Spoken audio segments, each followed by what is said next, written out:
Hello all heroes and welcome back to Invincible Guarding the Globe, and today we are actually going to be doing a little guide on wounds and DoT in general, because before the Lizard League characters, DoT was admittedly a little underappreciated.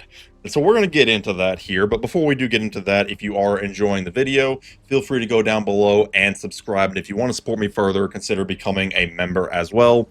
Would help me out a lot. So, what is DoT?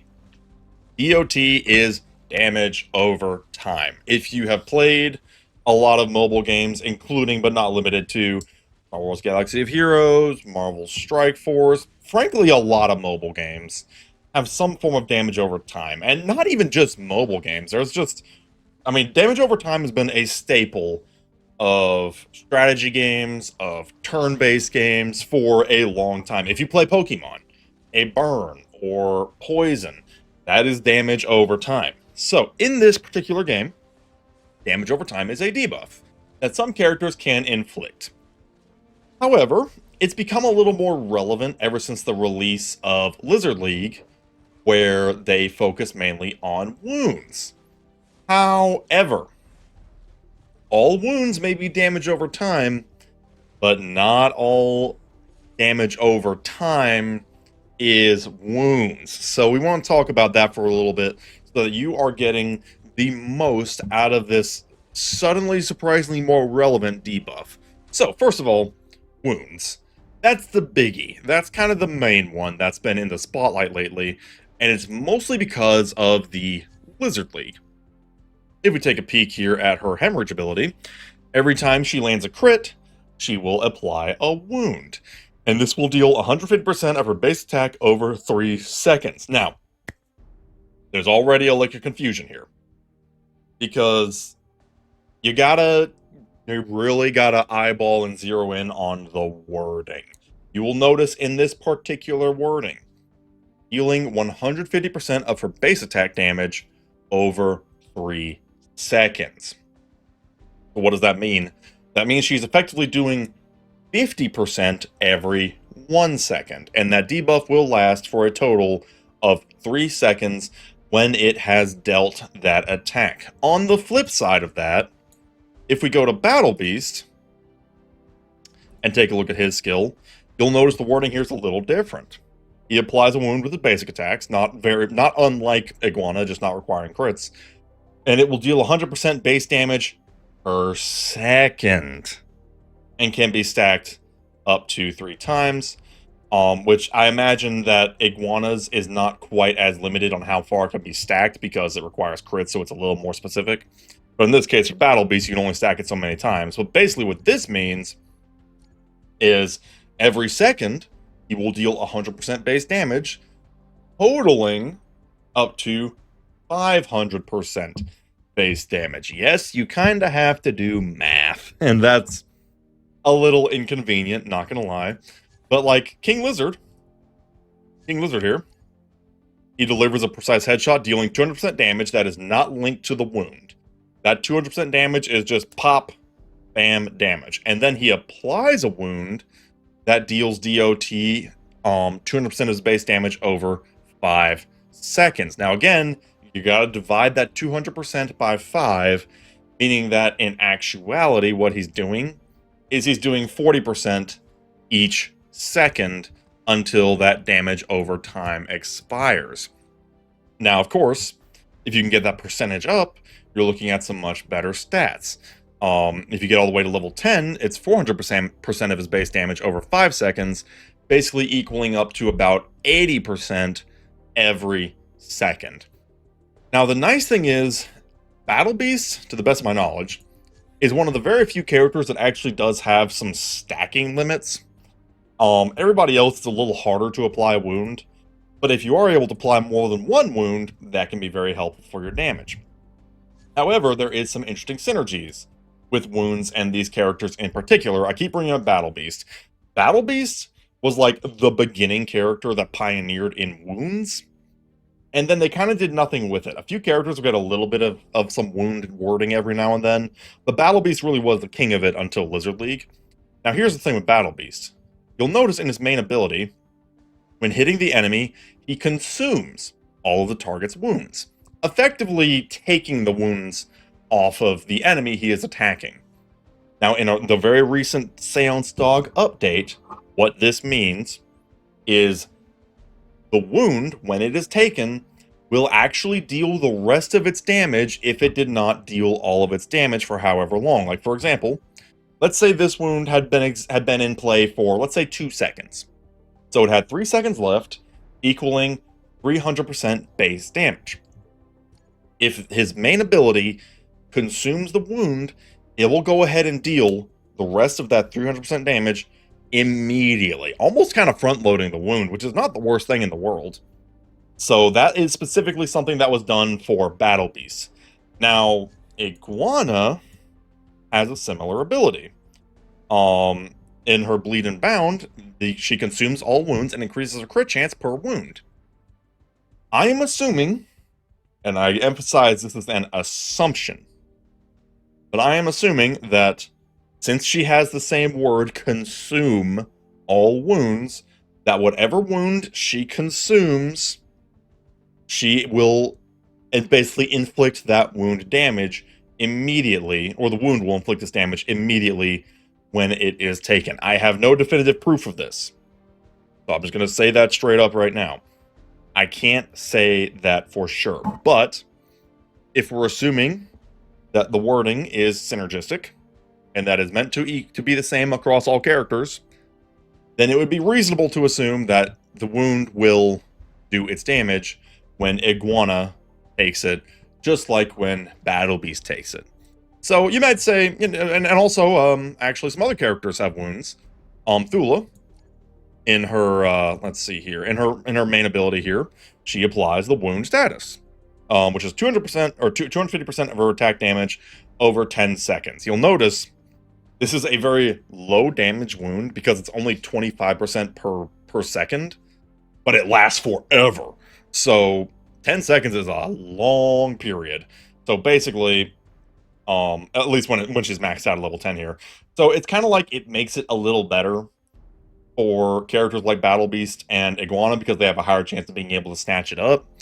Although, to be totally honest, you're really not using Thula for her wounds.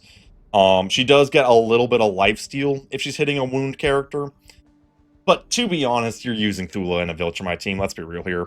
But like I said, with the Lizard League characters, you got King Lizard, very focused on wounds. You've got Iguana, very focused on wounds. And honestly, funny enough, Battle Beast is kind of a pseudo-wound character. Because here's the thing with those three characters specifically. They want wounds. They want as many wounds as humanly possible. They want the people they're attacking to be wounded 100% of the time. Battle Beast makes that very easy. Literally, his basic attacks just always apply wounds for 5 seconds. And it can even stack up to 7 times, which is, I don't even know how he would attack that fast to do it, but it's worth mentioning. And then, of course, Iguana, she applies wounds with her crits. If she gets a crit, she will apply a wound, which is always nice. Once you get her ability leveled up to 3 here, she can apply a wound on her main ability, which is always good. And then those wounds that she consumes can give her crit chance, meaning that she can replace those wounds very quickly. So you can already kind of see how that's supposed to cycle. King Lizard as well. He applies wounds on his main ability, as well as his Deadly Focus ability. So those 3 characters are currently the Wound Kings. There is other characters that apply wounds. Like I said, Thula does have the wording. And actually Angstrom, believe it or not, on his Endem ability, if the dinosaur doesn't actually kill the person, it will actually inflict a wound. Not a terribly chunky wound, but a wound nonetheless. I mean, let's be real here, you're going to be using Angstrom with a Mauler team, so you're really not going to be using Angstrom with Lizard League. But it is worth mentioning nonetheless. However, there is something else to keep in mind. There are different types of DoT that do not count as wounds. The easiest example to see is actually Rexplode. Rexplode, for rare, actually does some pretty decent damage, and it's half because of his burns. His main ability here, if you see, all enemies hit get burnt and receive 130% of base damage for 3 seconds. Now, that basically means if you divide that by 3, it's clocking it at around 45-ish percent, a little less than that, rounding up. Now, you might say, yeah, it's the same thing. And you know what? Yes, it is the exact same thing. Except it is called a burn, not a wound, which means characters like Iguana and King Lizard and Battle Beast could not care less. Also, Robot, funny enough, on his missiles, actually has an ability where his missiles, after stunning, they apply 100% damage over the course of 5 seconds. That is a different kind of DoT, completely unnamed actually for some reason. But again, not wounds. Also, a wound from Robot would be downright pathetic, but you're using this ability for its stun, let's be real here. But not a wound. If it says it's a wound, it's a wound. If it doesn't say it's a wound, it's not a wound. That sounds like it should be obvious, but with the different kinds of DoT in this game, it does matter. Now, to be completely honest, before the Lizard League, nobody really cared about DoT, if we're being honest. And to be honest, even post-Lizard League, I'm not sure how many people care. It's hard to say how meta damage over time is going to be. If we get Komodo, and I've said this before and I'll say it again, Komodo is really going to impact the Lizard League on if they become meta or if they are relegated to a B-tier team. With the wounds, it's like if you can stack enough of them fast enough before you get killed, and you can use those wounds, I can see that absolutely melting somebody. But if you're up against somebody like Viltrumites, who probably couldn't care less, you might have a hard time. So will wounds be relevant in things like Arena? Hard to say. Now, on the other hand, GDA ops, I suspect, is where they will suddenly matter. Because here's the thing with GDA ops is that they scale up. They scale up really aggressively. Once you get to the higher waves, it can take a long time to actually clear a wave, and you might only get one hit in before you get actually annihilated. I mean, look at this. My team, this team is not very good aside from the conquest, but like we are having a genuinely hard time. So it would actually really help to have damage over time, and that's my suspicion. I can't help but wonder if the Lizard League is meant to be more of a PvE team. I don't think the wounds are going to be able to stand against, like, Arena. But I cannot help but wonder if Lizard League, plus Battle Beast, and Komodo whenever he does come out, and plus maybe one more character, like for healing or something, I can't help but wonder if wounds would go crazy in PvE. It's not gonna. I suspect it was not gonna do much in PvE unless Komodo truly does work some magic, and I'm not holding my breath for that. But in PvE, where you need to get as much damage as humanly possible, because keep in mind, even if Battle Beast only gets one hit before he dies, that one hit will apply a wound, and that wound will chip away at the enemy even after Battle Beast has fallen. Same for Iguana when she does her crits. So I suspect that when we see the full package and then we get characters leveled up, I suspect that it's going to be more of a GDA op team, and probably a really good one at that. Just maybe not setting records in things like PvP, but that's just speculation. It's going to require some testing from people who probably have a lot more time on their hands than me. But regardless, what we can do is we can speculate, and that's kind of where I'm thinking we're at. Whenever Komodo does come out, first of all, he is almost guaranteed to synergize on wounds. And I am desperately hoping that he is a chunky defender with some taunt that can keep his Lizard League allies alive. Because if he isn't, we're going to have trouble. But we'll cross that bridge when we come to it. Let me know what you think of this video down in the comments below. If you did enjoy, feel free to subscribe to the channel. And once again, if you do want to support me further, feel free to become a member. Would help me out a lot. And we shall see you next time. Have a good one.